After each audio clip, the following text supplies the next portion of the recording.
Untuk kita semua, selamat pagi. Yang kita hormat Ibu Pimpinan SMPN Pancasila, yang saya hormati Bapak dan Ibu Guru yang berkenan hadir pada kegiatan hari ini, yang saya kasihi Ananda, siswa kelas 8 yang saya undang untuk mengikuti kegiatan yang akan saya laksanakan pada hari ini. Pertama-tama, marilah kita bersyukur kepada Tuhan atas berkat dan karunia-Nya, sehingga pada kesempatan ini kita boleh berkumpul bersama dalam ruangan ini dalam keadaan yang sehat. Adapun tujuan kegiatan kita pada hari ini merupakan aksi nyata dari materi yang saya pelajari pada modul 1.4 budaya positif. Nah, materi ini harus dilaksanakan pengimbasan atau berbagi praktik baik terhadap Bapak dan Ibu Guru juga kepada peserta didik. Nah, itu mungkin tujuan sehingga kita bisa berkumpul bersama pada hari ini. Nah, untuk itu sebagai awal kegiatan kita pada hari ini, kita buka dengan doa. Kepada Pak Matias dipersilakan.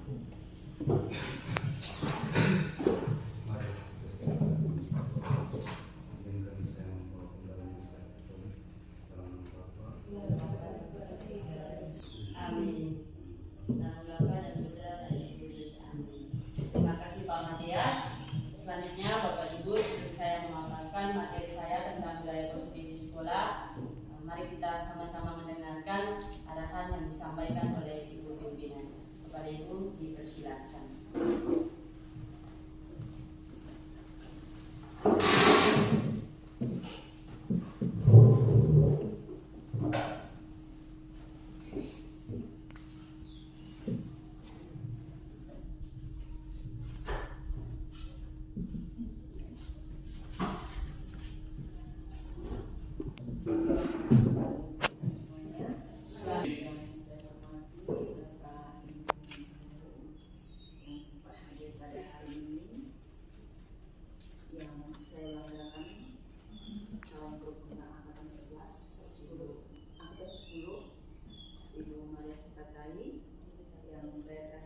Siswa-siswi yang mewakili dalam kegiatan penimbasan atau berbagi praktik baik aksi nyata budaya positif. Semoga secara selamat pagi untuk kita semuanya. Selamat pagi. Puji syukur kepada Tuhan Yang Maha Kuasa atas rahmat kesehatan dan kesempatan yang dilimpahkan kepada kita semuanya. Hingga pada hari ini kita semua bisa berkumpul dalam keadaan sehat walafiat tanpa kurang apapun. Yang utama yang saya sampaikan adalah ucapan terima kasih kepada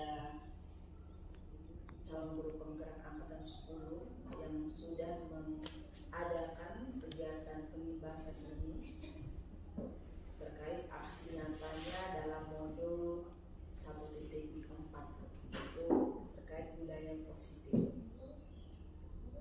Semua itu merupakan bagian dari tagihan yang harus dilaksanakan oleh seorang calon guru penggerak. Namun suatu apresiasi yang sebesar-besarnya kita berikan, CGP memberikan kesempatan kita semua untuk mendengarkan bersama seperti apa budaya positif yang sudah beliau pelajari dalam program guru penggerak ini. Selanjutnya saya juga mengucapkan terima kasih kepada Bapak Ibu yang mau berpartisipasi dalam kegiatan pembahasan ini. Sesungguhnya ini bukan suatu beban bagi kita semuanya, tapi ini suatu keberuntungan, suatu hal positif yang bisa kita dapatkan, karena walaupun Bapak Ibu tidak mengikuti dalam guru penggerak ini, namun dapatkan ilmunya dari CGP. Nah, itu suatu ilmu yang gratis Bapak Ibu ya. Kalau misalnya kita pelatihan di luar, otomatis kita butuh biaya lain seperti pulsa begini, seperti itu. Waktu lagi yang kita sempatkan harus secara daring. Namun pada hari ini kita semua dapat ilmu secara gratis dari CGP. Pastinya nanti akan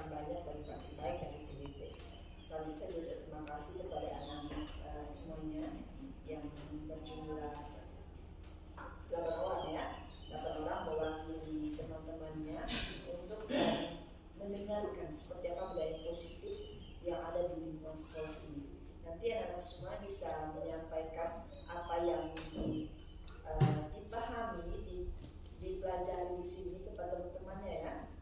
Bisa disampaikan ya? Bisa. Nah, jadi Anda semua itu menjadi perwakilan. Perwakilan berarti Anda harus mengimbaskan kepada teman-temannya. Melalui apa? Melalui sharing info atau melalui aksi nyata langsung dengan perilaku pelajaran di dalam kelas atau di lingkungan sekolah ini. Jadi Anda itu sebagai kaptennya lah, seperti itu. Nanti akan catat namanya siapa saja yang mengikuti penyebaran atau berpraktik baik terkait budaya positif ini. Nah, selanjutnya tadi Ibu Ita sebagai CGP sudah menyatakan tujuan kita melaksanakan kegiatan ini adalah berbagi praktik baik, ya, berbagi praktik baik terkait aksi nyata budaya positif, ya, budaya positif. Nanti akan dipaparkan seperti apa budaya-budaya positif yang harus ada di lingkungan sekolah ini, yang bisa menjadi kebiasaan kita di sekolah, seperti itu, budaya positif. Jadi saya berharap kegiatan ini akan ada maknanya, akan ada tindak lanjut ke depannya itu ya. Setelah ada pembahasan, ada perubahan perilaku terhadap siswa atau bapak ibu guru terkait budaya positif ini. Karena ini bagian dari kurikulum merdeka yang sesungguhnya harus ada dalam pembelajaran. Kemarin observasi kembali juga ada budaya positif, misalnya kesepakatan kelas, itu salah contohnya yang sudah Anda rasakan juga di kelas. Ada 1-2 orang guru yang memberikan kesepakatan kelas di kelasnya, atau kemarin juga dalam kegiatan anti perundungannya ya, sudah ada namanya kesepakatan kelas. Nanti akan kita bahas lebih detail lagi seperti apa budaya positif itu. Itulah tujuan kita melaksanakan kegiatan pada hari ini. Semuanya tolong diikuti secara serius ya. Anda semuanya serius, nanti ada diskusinya Ibu ya. Nanti ada sesi diskusi juga, boleh tanya jawab dengan Ibu narasumbernya. Seperti itu. Saya rasa itu saja yang perlu saya sampaikan pada pagi hari ini untuk membuka kegiatan berbagi praktik baik terkait budaya positif. Selanjutnya pasti banyak lagi kegiatan yang akan diberikan oleh seorang calon guru.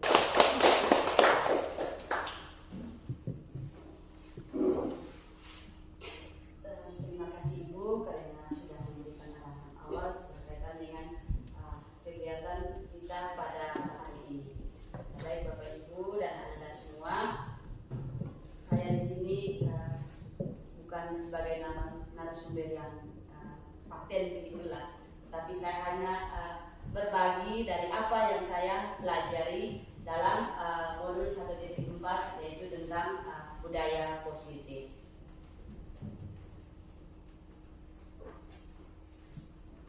Nah, Bapak Ibu semua dan Anda, ada pun konsep budaya positif yang akan kita pelajari pada hari ini. Yang pertama itu disiplin positif dan nilai-nilai kebajikan universal. Lalu yang kedua ada teori motivasi, hukuman dan penghargaan dan juga restitusi. Yang ketiga ada keyakinan kelas. Keempat ada kebutuhan dasar manusia dan dunia berkualitas. Lalu ada 5 posisi kontrol, dan yang terakhir itu adalah segitiga restitusi. Nah, mari kita lihat satu persatu. Nah, yang pertama itu kita pahami dulu apa itu disiplin positif. Nah, mungkin yang pernah kita pahami atau yang kita tahu, kira-kira disiplin itu seperti apa? Apa yang kita pahami tentang disiplin itu sendiri? Mungkin ada yang bisa memberikan gambaran yang kita pahami selama ini disiplin itu yang seperti apa?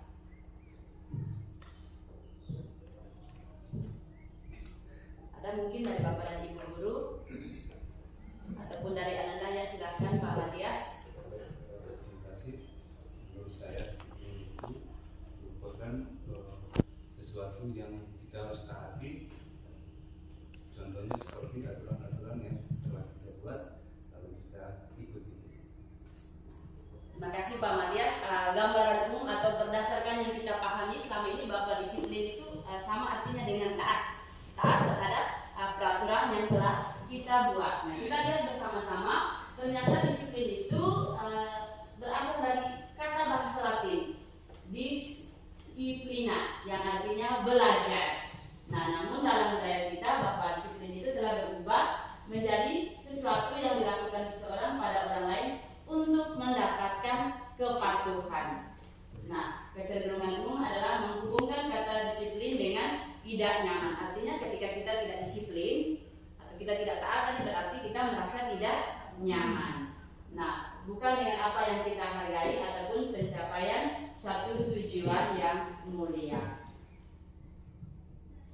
Nah, adapun nilai-nilai kebajikannya. Nah, nilai kebajikan universal itu berarti nilai-nilai kebajikan yang disepakati bersama, terlepas itu dari suku bangsa, agama, bahasa, ataupun latar belakangnya. Jadi, nilai-nilai ini merupakan payung besar dari sikap dan perilaku kita. Jadi dalam menerapkan nilai kebajikan itu kita tanpa melihat status sosialnya, agamanya apa, sukunya apa, tetapi dia berlaku untuk semua. Nah, nilai-nilai ini merupakan fondasi kita untuk berperilaku. Nah, nilai-nilai ini juga mencerminkan sifat-sifat positif manusia yang merupakan tujuan mulia yang ingin dicapai setiap individu. Lalu ada seorang William Glasser pada teori kontrolnya, dia menyatakan bahwa setiap perbuatan tentu memiliki sebuah tujuan. Dan demikian juga Gosen mengungkapkan bahwa nilai-nilai kebajikan yang diyakini seseorang akan memotivasi intrinsiknya akan terbangun sehingga menggerakkan motivasi dari dalam untuk mencapai tujuan mulia yang diinginkan. Nanti pada pelajaran pada materi selanjutnya akan disajikan berkaitan dengan motivasi intrinsik dan ekstrinsik. Lanjut Pak Ino. Lalu ada pun nilai-nilai kebajikan ini yang berakar pada profil pelajar Pancasila, seperti beriman bertakwa kepada Tuhan Yang Maha Esa dan berakhlak mulia. Lalu yang kedua ada berkebinekaan global.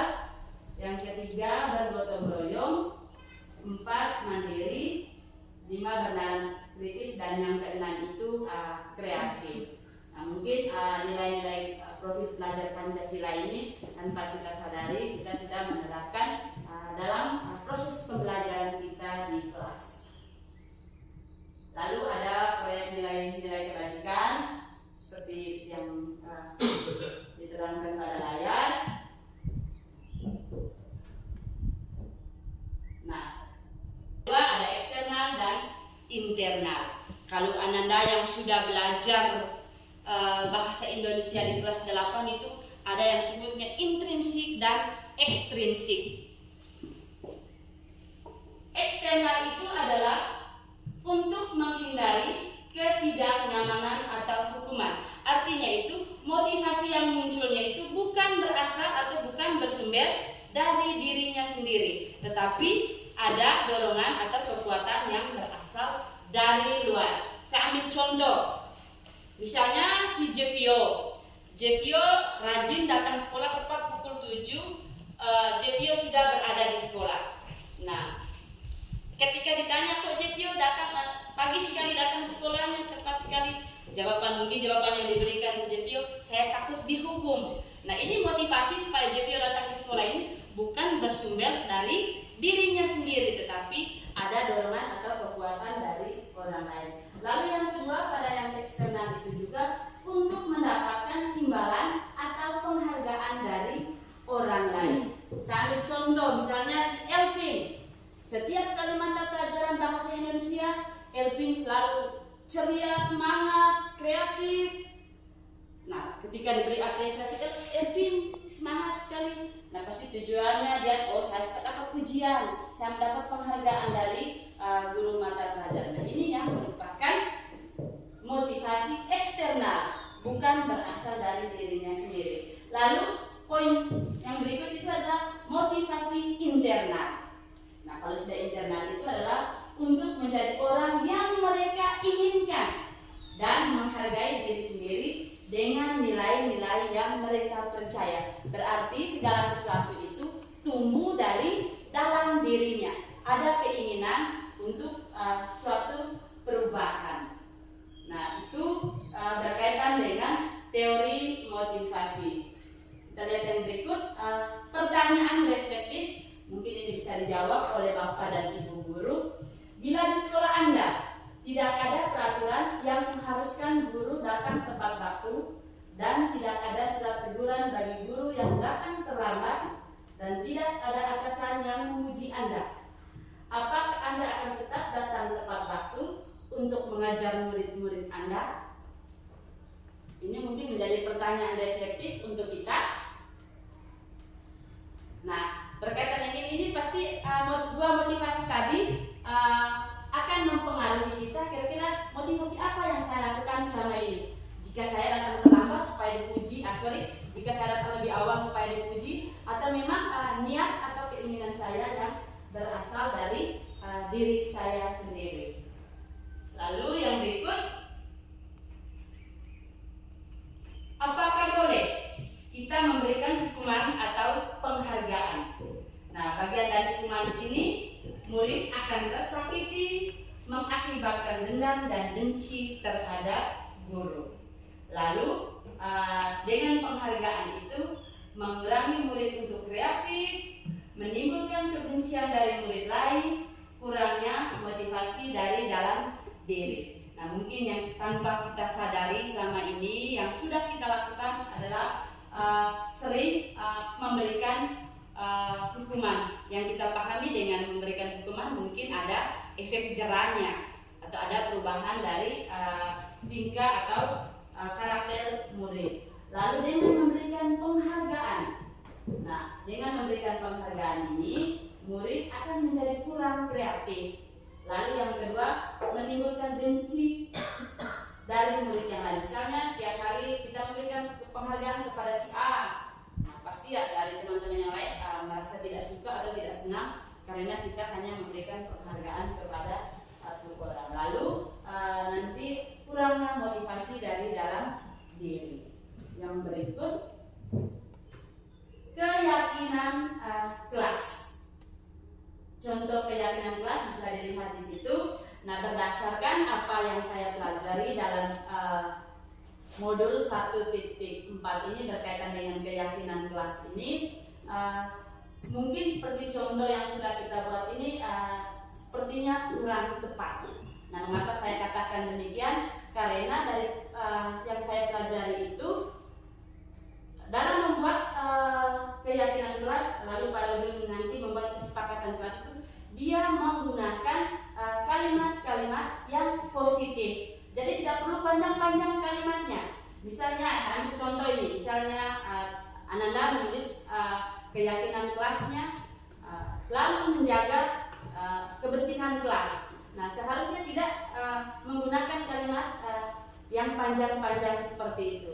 Nah, misalnya menjaga kebersihan kelas atau membuang sampah pada tempatnya. Nah, berarti ini secara umum mau menggambarkan tentang kebersihan.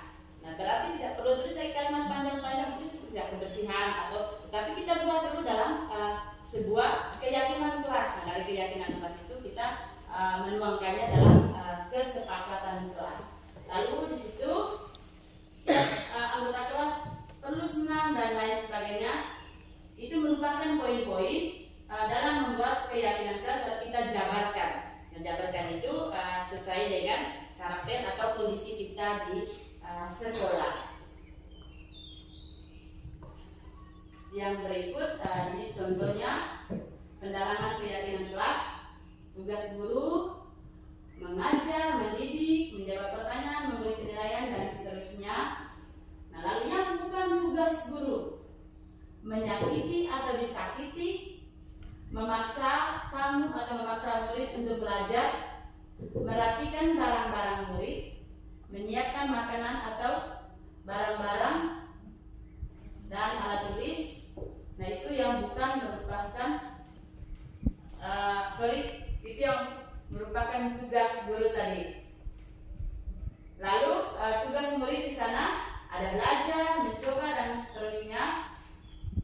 Demikian juga guru tugas tugasnya bukan untuk menyakiti atau disakiti, lalu mengeluh, merusak barang pribadi atau orang lain, melakukan hal atau tugas yang baru, memutuskan untuk teman kamu itu merupakan kalimat-kalimat yang merupakan yang bukan menjadi tugas atau tanggung jawab dari guru. Ada poin-poin yang menjadi tugas guru itu seperti apa? Silakan lanjut Pak Indo. Lalu ada 5 kebutuhan dasar manusia. Nah, 5 kebutuhan dasar ini yang pertama ada bertahan hidup, yang kedua kasih sayang dan rasa diterima, yang ketiga penguasaan, keempat kebebasan, dan yang kelima kesenangan. Nah, ini merupakan kebutuhan dasar manusia. Nah, kita lihat pada contoh. Tahun ini Dimas genap berusia 17 tahun. Ia senang sekali ketika ayahnya mulai mengajarkan cara menyetir mobil. Tiap akhir pekan, ia berlatih menyetir. Ia terlihat senang sekali berlatih sampai akhirnya ia bisa menyetir mobil dengan baik dan lancar. Ketika ibunya bertanya pada Dimas, apa yang membuat dia ingin bisa menyetir mobil? Ketika jawaban Dimas adalah seperti ini. Kebutuhan apa yang ingin dia penuhi? Misalnya jawaban Dimas di sini, aku merasa bangga dan keren. Kira-kira kebutuhan apa yang ingin Dimas wujudkan? Ketika jawaban Dimasnya, ketika orang tuanya bertanya, lalu Dimas menjawab, aku merasa bangga dan keren. Kira-kira kebutuhan apa yang sedang ingin dipenuhi oleh Dimas? Dari 5 poin tadi. Kesenangannya, karena memang sini Dimas ingin senang. Mungkin ada jawaban lain? Pase di sini kebutuhan yang dipenuhi Dimas adalah kesenangan. Lalu yang ini, contoh ini, Dinda seorang anak kelas 3 SD, begitu tiba di rumah pulang dari sekolah menangis dan mengadu pada ibunya bahwa dia benci pada Ibu Rani gurunya. Menurut Anda, kebutuhan apa yang harus dipenuhi oleh Dinda jika jawabannya seperti ini? Misalnya jawaban yang diberikan oleh Dinda, Ibu guru tidak menyapaku hari ini, padahal aku pakai jepit rambut baru. Kira-kira kebutuhan apa yang sedang ingin dipenuhi oleh si Dinda? Mungkin dari Ananda ada yang bisa menjawab, silakan Nek. Kasih sayang dan rasa diterima. Ya, kasih sayang dan rasa diterima. Nah, lalu ini posisi kontrol. Nah, ada 5 posisi kontrol: guru, penghukum, teman, pembuat rasa bersalah, pemantau, manajer. Sebelum tampilan slide selanjutnya, mungkin ini menjadi refleksi kita. Kira-kira posisi kontrol apa yang sudah dan sering kita lakukan selama ini? Dari 5 posisi kontrol ini yang sering kita lakukan pasti tidak jauh berbeda atau tidak terlalu jauh dari penghukum.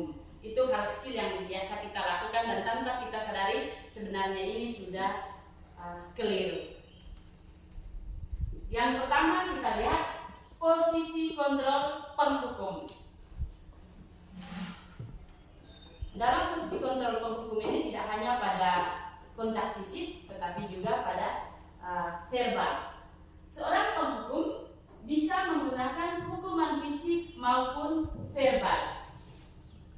Dengan contoh perkataannya itu, patuhi aturan saya atau awas, kamu selalu saja salah. Selalu, pasti selalu yang terakhir selesai. Terlambat lagi, pasti terlambat lagi. Selalu datang terlambat. Kapan bisa datang tepat waktu?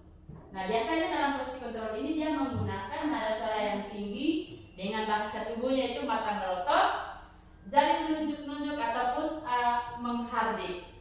Nah, kemungkinan murid marah dan menendang atau bersifat agresif. Bisa jadi sesudah kembali duduk, murid tersebut akan mencoret-coret bukunya ataupun meja tulisnya. Lebih buruk lagi, sepulang sekolah, murid melihat motor atau mobil bapak dan ibu guru menggores kendaraan tersebut dengan paku.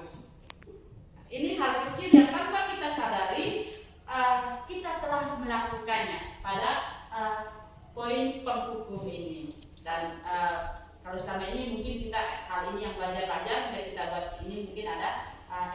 bicaranya dengan siswa. Tetapi sebenarnya ini harus yang kita hindari. Lalu yang berikut, posisi yang kedua adalah pembuat merasa bersalah. Nah, pada posisi ini biasanya guru akan bersuara lembut. Pembuat merasa bersalah akan menggunakan keheningan yang membuat orang lain merasa tidak nyaman, bersalah atau rendah diri. Kata-kata yang keluar dengan lembut akan seperti, "Ibu sangat kecewa sekali dengan kamu. Berapa kali Bapak harus memberitahu kamu," dan seterusnya itu. Nah, di posisi ini murid akan memiliki penilaian diri yang buruk tentang diri mereka. Mereka merasa tidak dihargai dan telah mengecewakan orang-orang yang disayangi. Nah, pada posisi ini murid akan merasa bersalah telah mengecewakan ibu atau bapak gurunya. Lalu murid akan merasa menjadi orang yang gagal dan merasa diri tidak sanggup membahagiakan orang lain. Kadang sikap seperti ini lebih berbahaya dari sikap penghukum. Kalau pada penghukum kan kita langsung gertak-gertak saja atau langsung marah-marah saja. Tetapi kalau pada posisi kontrol ini kita lebih adem ayem. Kita banyak diam, siswa kita merasa bersalah, kok ibu kita tidak komunikasi dengan saya atau tidak bertegur sapa dengan saya. Nah, ini akan membentuk siswa yang dalam dirinya dia memiliki rasa bersalah. Lalu di situ tidak seperti murid dalam dengan guru sebagai penghukum tadi, di mana murid bisa melupakan amalannya walaupun dengan cara yang negatif. Kalau pada penghukum tadi kan langsung, kalau kita marah misalnya, si anak dengan responnya misalnya dia langsung mencoret-coret meja, atau mungkin dari ekspresi wajahnya juga dia menunjukkan dia sedang marah. Tetapi pada posisi ini murid bisa menyakiti diri sendiri atau orang lain. Nah, itu yang kedua. Lalu yang ketiga, posisi kontrol sebagai teman. Pada posisi ini, guru tidak akan menyakiti murid. Guru pada posisi teman ini menggunakan hubungan baik dan humor untuk mempengaruhi mereka. Mereka akan berkata, atau dalam posisi teman ini misalnya, "Ayo bantulah demi Bapak ya," atau "Ayo ingat tidak bantuan Bapak selama ini." Lalu, "Ya sudah, kali ini tidak apa-apa, nanti Ibu bantu bereskan." Nah, hal negatif dari posisi teman adalah bila satu saat guru tersebut tidak membantu, maka murid akan kecewa. Nah, mungkin di sini ada ketergantungan. Nah, ketergantungan dalam arti misalnya saya hari ini tidak membantu Jevio, besok lagi tidak membantu Jevio. Nah, murid di sini pasti dia akan merasa kecewa. Kok kemarin-kemarin ibu bantu saya, Pak bantu saya, sekarang sudah tidak. Nah, lalu murid akan merasa senang dan akrab dengan guru ini. Ini termasuk dampak yang positif. Hanya saja di sisi negatif, murid menjadi tergantung pada guru tersebut. Bila ada masalah, dia merasa bisa mengandalkan guru tersebut untuk membantunya. Akibat lain dari posisi ini, hanya berbuat sesuatu yang bila menyuruh adalah guru tersebut. Misalnya hanya memerintah satu orang saja. Misalnya saya menyuruh Jevio. Nah, ketika giliran Pak Ino yang meminta Jevio, dia tidak mau lagi. Nah, ini posisi teman. Dari satu ibu Ita saja yang suruh, kalau guru yang lain yang suruh saya tidak mau. Nah, dan belum tentu berlaku yang sama dengan guru ataupun orang lain. Jadi ada ketergantungan. Nah, itu pada posisi kontrol teman. Lalu yang keempat adalah posisi kontrol pemantau.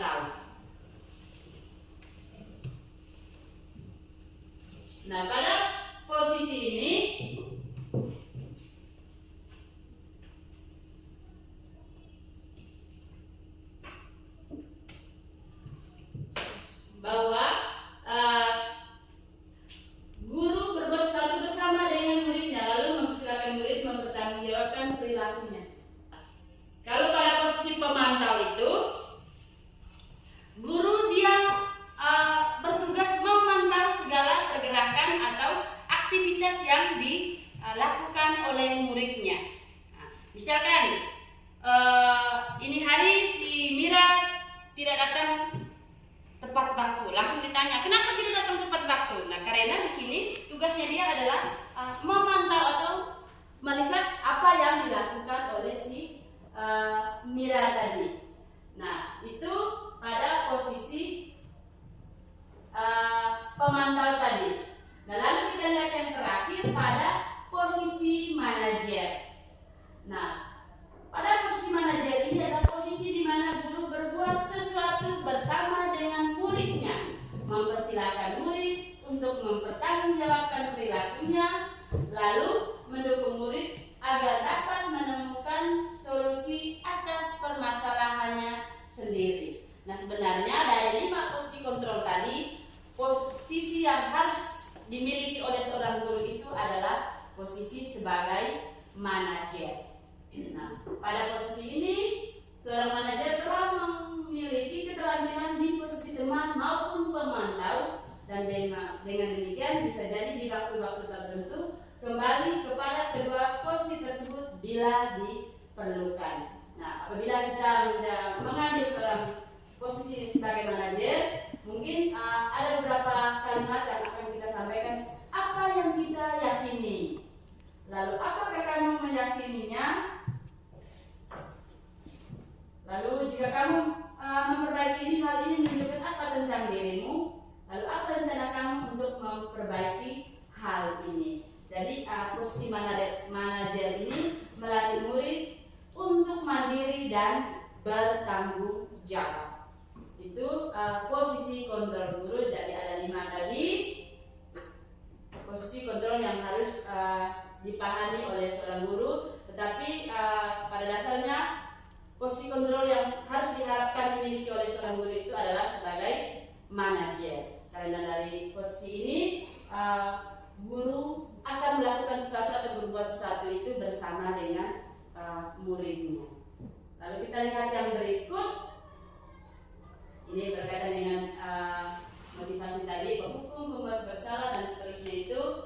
Nah, kalau pada posisi penghukum atau pembuat merasa bersalah, nah itu bisa dikategorikannya pada perilaku kontrol negatif atau identitas yang gagal. Nah, itu bisa kecenderungannya itu motivasi yang timbul bukan berasal dari diri sendiri, tapi ada dorongan atau kekuatan dari orang lain.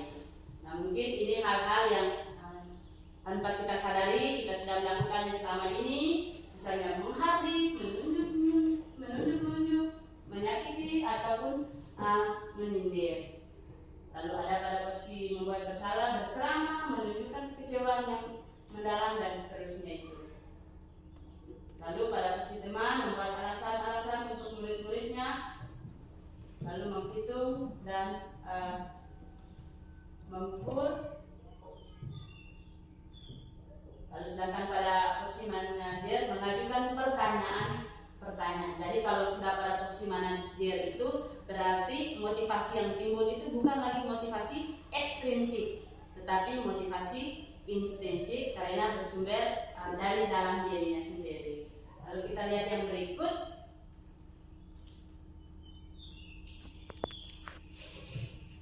Nah, di sini ada segitiga restitusi. Jujur ini mungkin juga hal baru yang saya dapatkan, atau ilmu baru yang saya dapatkan dalam pendidikan guru penggerak ini. Segitiga restitusi. Nah, adapun segitiga restitusi ini ada tahapannya. Yang pertama, menstabilkan identitas. Yang kedua, validasi tindakan yang salah. Lalu yang ketiga adalah menanyakan keyakinan. Nah, segitiga restitusi ini digunakan untuk menyelesaikan persoalan-persoalan yang terjadi di sekolah yang dilakukan atau yang dialami oleh murid. Nah, pada modul kemarin itu saya perlu sampaikan, saya juga sudah melakukan demonstrasi kontekstual tentang segitiga restitusi ini dengan Ananda Jevio kemarin. Itu kami kasus yang diambil itu tentang disiplin. Tentang disiplin, di sini saya memberikan segitiga restitusi yang mulai dari menstabilkan identitas, lalu validasi tindakan yang salah ataupun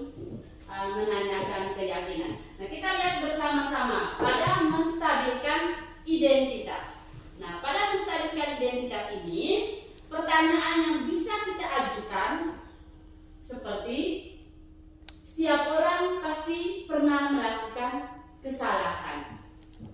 Atau yang lain di situ, kamu bukan satu-satunya yang pernah melakukan ini. Nah, Bapak Ibu, sebelum kita mengajukan pertanyaan ini, perlu kita terlebih dahulu memberikan kalimat-kalimat yang menguatkan anak atau siswa ini. Saya ambil contoh kemarin, tidak serta-merta saya langsung, kenapa kamu datang terlambat? Tidak, tetapi kita membuat kalimat yang memberikan dia semangat atau motivasi sehingga anak atau murid ini bisa berkata jujur. Nah, saya kemarin dengan review dimulai dengan kamu tahu kenapa saya memanggil kamu ke sini?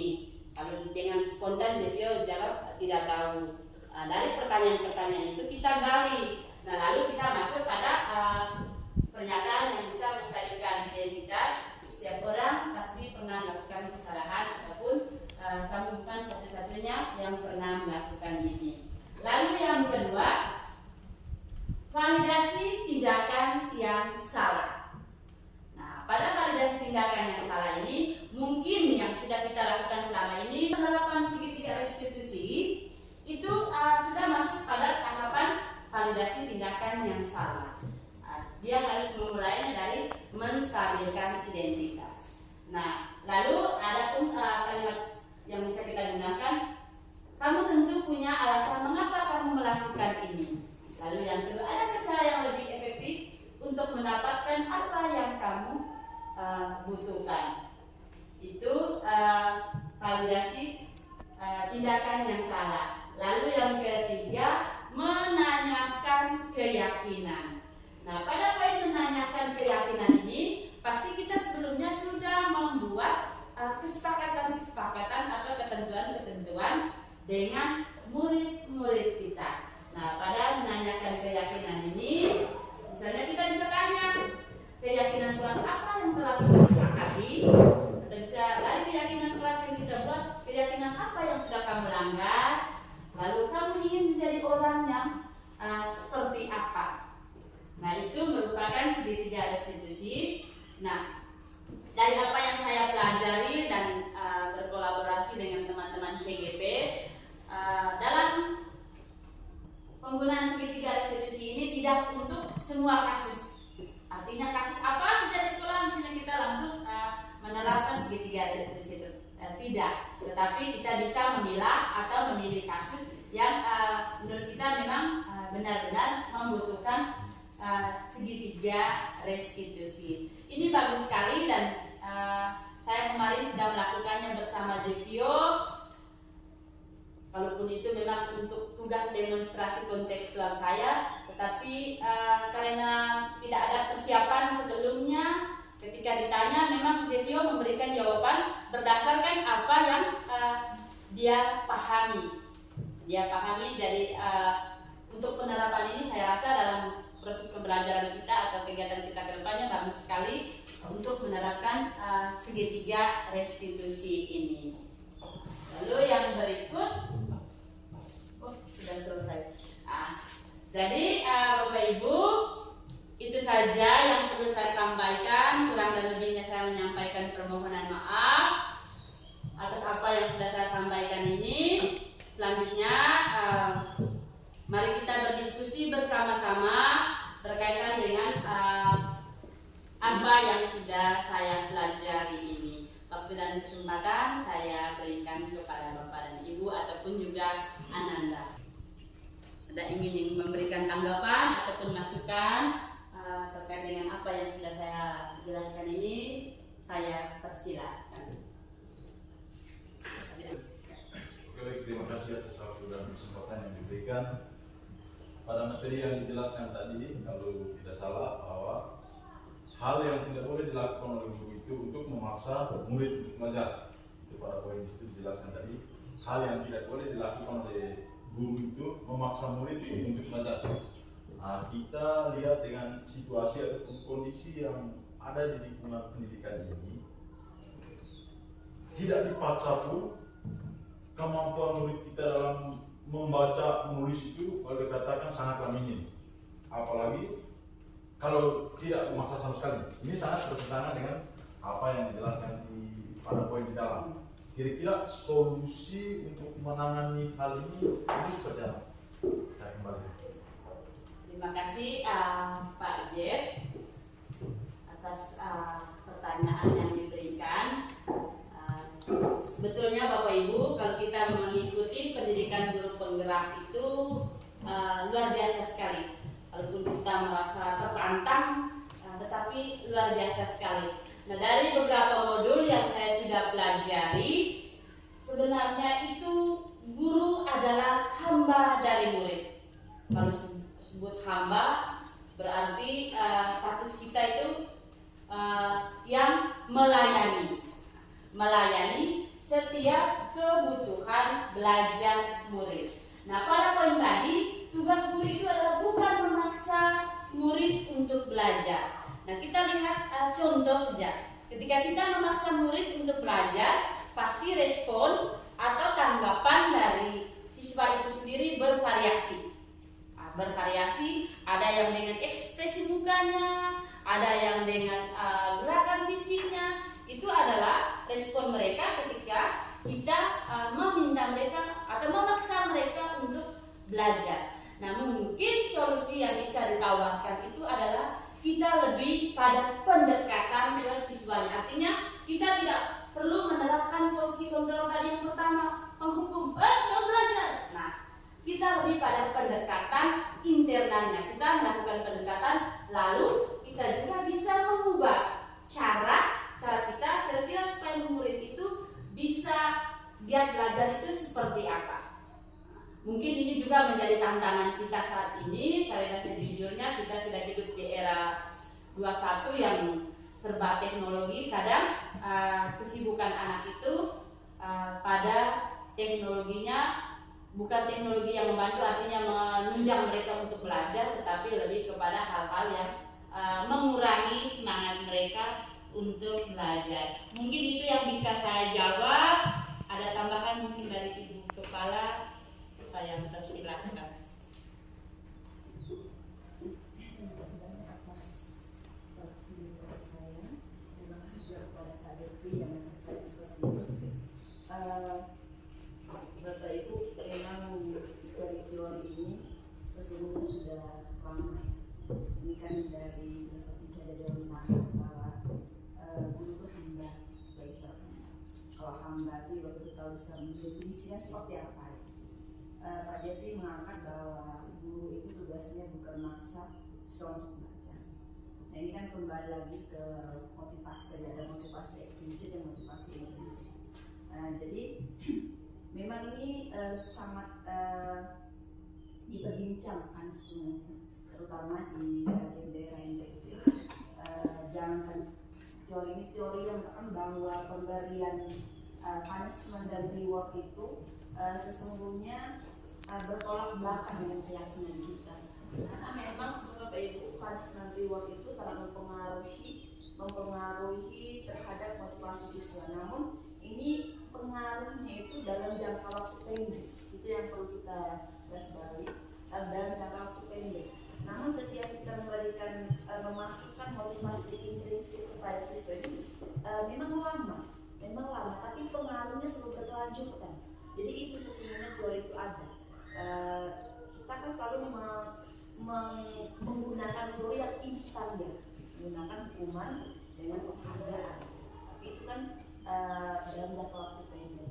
Nah, begitu dia dalam memaksa itu kan kita seperti menggunakan tadi posisi kontrol yang kedua itu, posisi kontrol penghukum dan posisi kontrol rasa bersama. Jadi kalau kamu nggak belajar, gimana orang tua kamu kasihan nggak? Kan kamu bisa bersalah. Terus kalau kamu nggak belajar nanti kan kalau punya ujian kamu rendah loh. Nah, saya nggak mau lagi ya mengulang kamu punya ujiannya. Itu kan kita selalu menggunakan kata ancaman dan membuat siswa itu bahwa dia itu gagal. Jadi sesungguhnya ada dari 5 posisi kontrol itu yang identitas berhasil itu 3 sudah kita gunakan, posisi teman, posisi pemantau, dan yang penting itu manajer. Jadi kita tidak harus selalu pada posisi manajer Bapak Ibu ya, tapi kita bisa awali dengan teman dulu, memantau baru untuk kita menjadi manajer. Namun 2 posisi kontrol ini kita hindari. Nah, bagaimana kita mengajak namanya siswa kita belajar. Tadi kita kembalikan, kita tanya, kamu mau jadi apa? Cita-citanya nanti apa? Kira-kira kamu menjadi orang seperti apa? Kan kita tanyakan dulu. Kalau saya mau jadi ini Bu, kalau seandainya kamu mau jadi itu, kira-kira apa yang perlu kamu lakukan?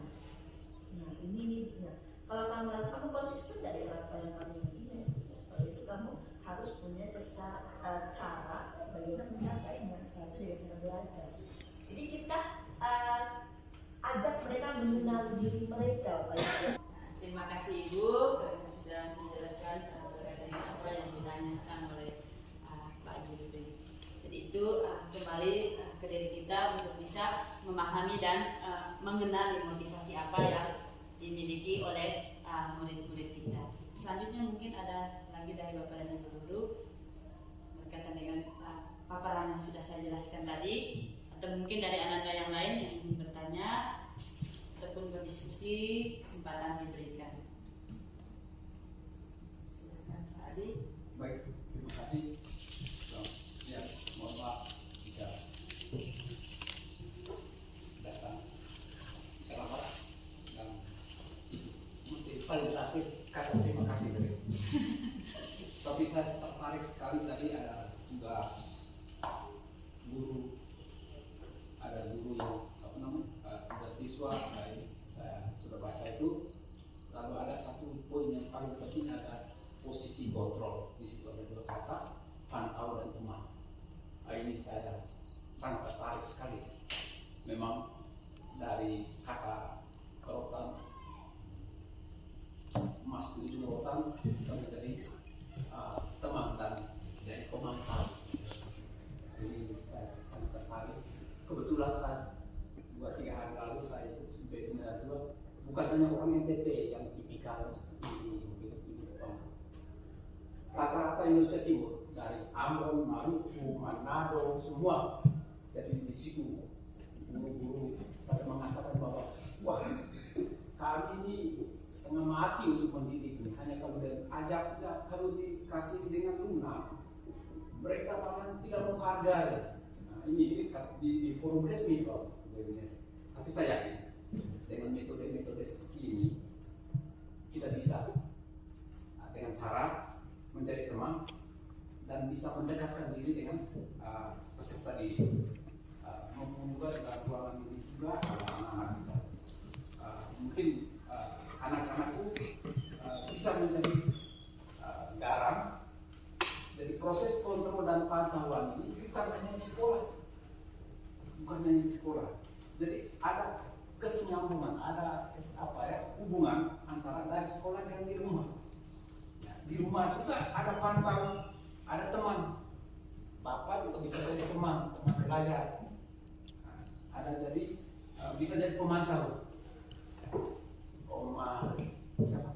Om Gas ya. Biasanya Om Gas itu lokasi ya ini Roma ya, menyanyi. Ini uang untuk beli apa? Kan itu bagus untuk bisa menjadi pantau.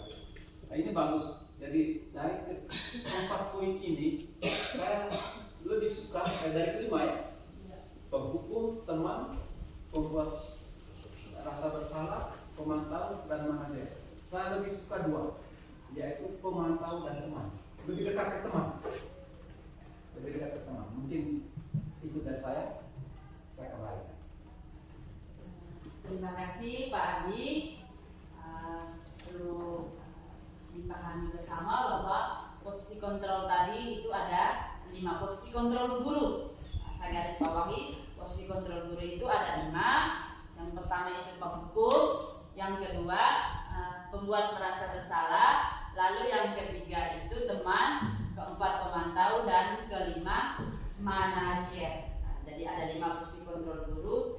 Nah, tadi sudah dijabarkan secara jelas berkaitan dengan posisi kontrol ini. Kalau memang selama ini kita penghukum, pelan-pelan untuk sedikit demi sedikit seperti apa yang disampaikan oleh Ibu Kepala tadi, tidak untuk hari ini atau tidak serta-merta dalam jangka waktu yang singkat, tapi membutuhkan proses yang cukup lama.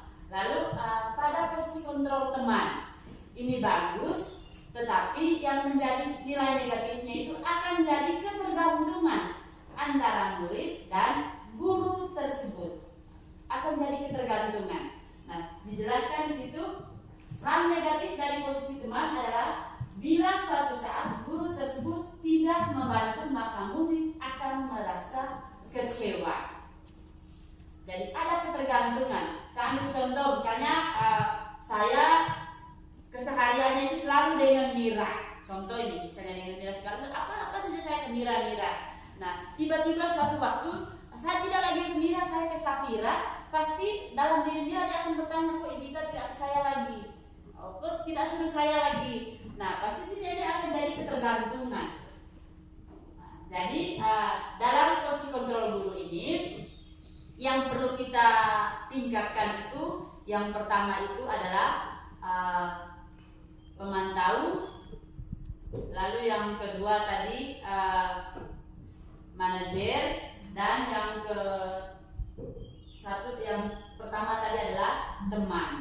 Sedangkan hukum dan membuat merasa bersalah itu yang pelan-pelan kita hindari. Mungkin itu sedikit tambahan dari saya Pak Adi berkaitan dengan posisi kontrol guru ini. Berarti kesimpulannya Ibu, 5-5-nya digunakan. Hanya dari 5 ini 3 pelan-pelan. Boleh digunakan pelan-pelan.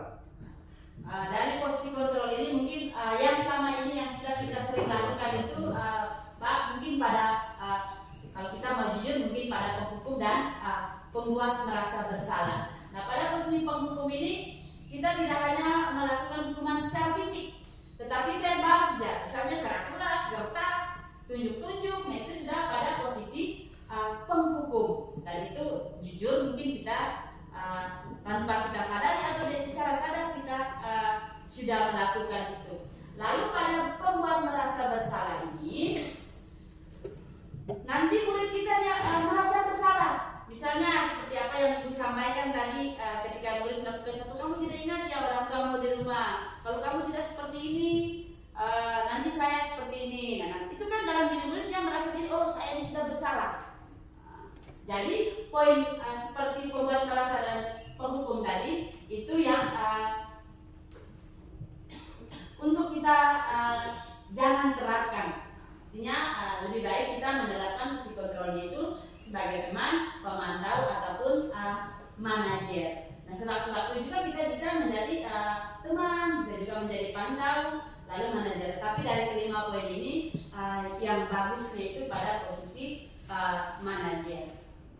Mungkin itu yang perlu ditambahkan berkaitan dengan posisi kontrol guru. Atau mungkin masih ada lagi dari Bapak Ibu? Ya, coba tampilkan slide yang tadi Pak Guru, yang tabel itu yang ada gagal dan inflasi. Ya. Saya di tangan ya, supaya tidak miskonsepsi ya. Nah, jadi Bapak Ibu ini kan sebagai pelanggan kita, di sana kan ada 5 ya, hukum, pembuat orang bersalah, teman, pemantau, dan manajer. Nah, di sana kan dibagi dua kolom itu, hukum dan pembuat orang bersalah itu dia sebagai identitas gagal. Jadi siswa nanti akan merasa barisnya gagal seperti itu. Disampaikan dengan kata-kata kita yang hukum, kita baca bersalah, itu di masa dia gagal. Nah, di atasnya ada motivasi eksternal. Di sana masih termuat masih motivasi eksternal tadi itu. Dia melakukan sesuatu karena takut tidak beraturan, terus dia melakukan karena ingin dipuji, hati orang lain. Nah, sementara yang 3 posisi kontrol itu, yang teman, pemantau, yang manajer itu termasuk identitas berhasil bersukses. Jadi yang 3 ini bisa kita gunakan. Namun yang teman dan pemantau itu masih termasuk motivasi eksternal. Sedangkan posisi kontrol yang terakhir manajer itu dia sudah identitas berhasil dan dia sudah ada di motivasi intrinsik. Itu yang terbaik. Jadi bukan berarti kita selalu ada di posisi manajer, tapi itulah posisi yang tertinggi, itu posisi puncak yang terbaik. Karena di posisi manajer ini kita sudah mengajak siswa kita apa yang diyakini seperti itu. Nah, namun di posisi teman dan pemantau ini juga bisa kita gunakan. Namun kita melihat kasusnya seperti apa, dalam posisi seperti apa. Jadi kita bahas kalau manajer ini kan jenisnya cenderungnya dia itu kayak seperti apa ya, formal gitu ya, formal akhirnya. Namun dia sampai ke bagian apa yang diakui seorang teman juga bisa kita gunakan, tapi jadi dia ada efek negatifnya. Namun bisa kita gunakan. Begitu juga pemantau. Jadi bisa saja teman misalnya kan gini, Bapak Ibu mau ada anak kerja, mari kerja yuk, kan kita seperti itu ya. Kita ambil Tova kan kita sedang seperti temannya dia, gitu. Tova kita bersama-sama dengan dia, kita kan ajak dia dulu. Tidak harus kita mulai dengan manajer ya. Kira-kira kamu kalau kerja jadinya seperti apa? Kira-kira apa yang mau kamu bekerja ya? Seperti itu kita boleh ada teman dulu. Jadi bertahap gitu. Menurut Adi kan tidak ikut ini Pak ya. Jadi supaya tidak ada persepsi, yang perlu kita hindari Bapak Ibu adalah dua posisi kontrol negatif, hukum dan dua orang merasa bersalah. Itu sangat berefek negatif. Seperti yang merasa bersalah itu dia efeknya tekanan batin mahasiswa. Bisa sisa bunuh diri loh, gitu. Itu bisa terjadi. Nah, kalau misalnya dengan efek saya kembalikan. Terima kasih Ibu atas tambahan uraiannya tadi berkaitan dengan 5 posisi kontrol dulu, lalu kaitannya dengan motivasi eksternal dan motivasi internal. Jadi yang diharapkan dari kita adalah untuk menumbuhkan motivasi internal dari masing-masing murid kita.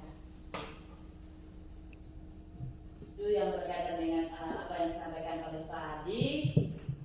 Mungkin masih ada lagi Bapak Ibu ataupun Anda yang ingin bertanya ataupun berdiskusi berkaitan dengan apa yang telah saya sajikan ini. Modul yang sudah berlalu berkaitan dengan keyakinan kelas ini seperti yang dicontohkan tadi itu memang agak sedikit keliru. Seharusnya itu dia menggunakan kata-kata positif, tidak harus yang panjang-panjang sekali.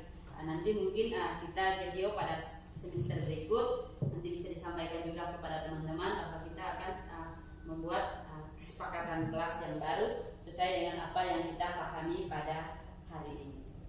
Baik Bapak Ibu, mungkin hanya itu saja hal-hal yang perlu saya sampaikan pada hari ini. Kurang dan lebihnya saya menyampaikan permohonan maaf. Saya bukan narasumber, tetapi saya hanya berbagi praktik baik dari apa yang sudah saya pelajari. Sebelum saya akhiri, lagi-lagi saya memberikan kesempatan kepada Ibu untuk menyampaikan 1-2 kata. Belajar ya satu-satunya.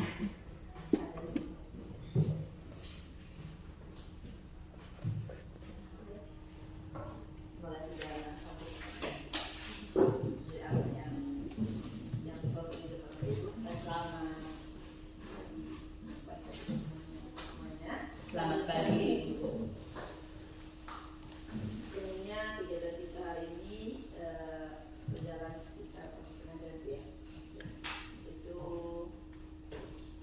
kegiatan yang luar biasa Pak Ibu. Saya mengucapkan terima kasih banyak kepada Ibu Ita sebagai narasumber semuanya hari ini. Narasumber karena kan dia sumber walaupun yang sudah paham, tapi kita yang menyajikan materinya narasumber. Tapi ini dari praktek baik dari seorang cengkeh. Jadi setiap akhir modul paket modul itu kan ada aksi nyata. Sekarang di kedua ya modul paket kedua di organisasi. Jadi Bapak Ibu ini sangat bermakna materinya. Jadi walaupun saya sebagai seorang guru penggerak sudah mempelajari ini, namun saya mendengarnya hari ini menjadi ada beberapa hal yang selama ini mungkin belum saya dalami, tapi pada hari ini saya mengingat kembali, seperti mereview kembali apa yang saya pelajari dan menambah pengetahuan saya juga. Banyak yang saya tidak tahu, ketika Ibu Ita menyampaikannya saya memberitahu. Jadi suatu ilmu yang luar biasa Bapak Ibu ya. Jadi bukan ini hanya terkena seorang guru, nanti ini akan berimbas sebagai coaching juga bagi manajer ini. Jadi bisa juga kita orang tua di rumah. Dan terusnya saya sebagai pemimpin juga harus menggunakan ini. Jadi posisi saya itu tidak ada bosku yang dua. Jadi sebenarnya saya harus mengikuti. Karena saya juga menyadari saya sangat jarang sekali melaksanakan Bapak Ibu. Itu karena pertama karena terbawa suasana ini. Karena kita ini kan punya emosional ya, terbawa suasana. Akhirnya melupakan konsep yang ada. Namun itu namanya seorang manusia. Kalau namanya kesalahan, namun kita harus berefleksi.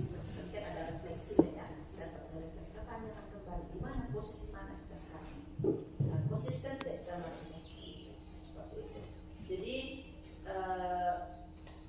anak-anak semuanya, Bapak Ibu guru, saya berharap pengibasan ini bukan hanya sekedar pengibasan. Bapak Ibu mendengar kalau catat mungkin bisa dibaca kembali, dilaksanakan sehingga nanti ibu kita bisa menjadi fasilitator atau fasilitasi Bapak Ibu guru untuk selanjutnya. Seperti itu positif ini. Tentunya saya merasa bahagia Bapak Ibu, satu saja CGP yang ada di instansi kita ini sudah bisa memberikan dampak untuk semua Bapak Ibu guru atau satuan pendidikan kita. Seperti itu. Ini akan berefek terhadap kualitas pembelajaran yang ada di sekolah kita. Supaya apa Bapak Ibu? Antara siswa dengan guru itu merasa nyaman. Itu intinya. Kita kan harus menggunakan kenyamanan di sekolah kita. Anak-anak merasa nyaman di sekolah, itu dulu yang pertama. Kalau mereka sudah merasa nyaman ke sekolah, Bapak Ibu, mereka akan senang ke sekolah. Ketika mereka senang, itu akan muncul motivasi itu dalam diri mereka. Tapi ketika mereka sudah merasa tidak nyaman dengan teman sama temannya, dengan teman dengan gurunya, itu mereka malas ke sekolah. Bapak Ibu, saya yakin itu. Jadi itu ya. Kalau misalnya kalau kita nyaman tuh kita rasanya bangun pagi anak bawa pulang ke sekolah. Saya yakin itu. Nyaman dengan Pak Matias pasti kapan ya Pak Matias masuk ke kelas datang sekolah pasti mereka kecewa. Itu juga ada guru yang lainnya. Misalnya nggak nyaman dengan Pak Jeffrey karena Pak Jeffrey ini galak. Tapi begini, itu darinya motivasinya hilang ya tidak. Dia biasa Pak Jeffrey mereka tidak datang. Pak Jeffrey gimana saya hari ini? Tapi saya lihat kalau Pak Jeffrey galak, siswanya banyak yang suka juga ya seperti itu. Karena itu orang NTT mengambil seperti itu ya. Bentuknya galak tapi hatinya baik seperti itu ya, karena Pak Jeffrey-nya kan sering menggunakan posisi teman, sering juga posisi teman walaupun dia sering galak tapi saya lihat posisi temannya ada gitu. Itu juga karena Pak Jeffrey saja, yang lain juga banyak seperti Bapak Ibu ya. Jadi setiap guru semuanya pernah mengalami di posisi ini, semuanya pernah. Kita rencana Juli 2024 kita sudah mulai dengan Pak kita semua. Selamat pagi.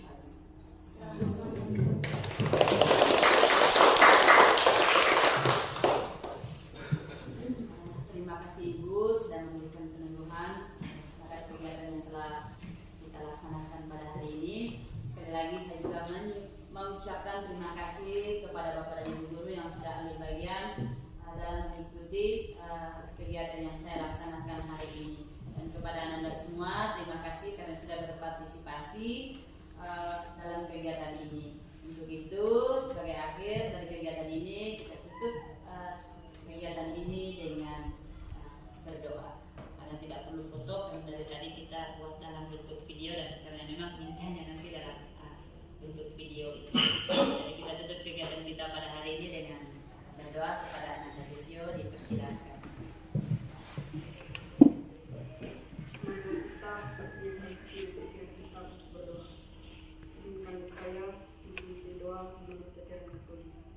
Dalam Bapa, Yesus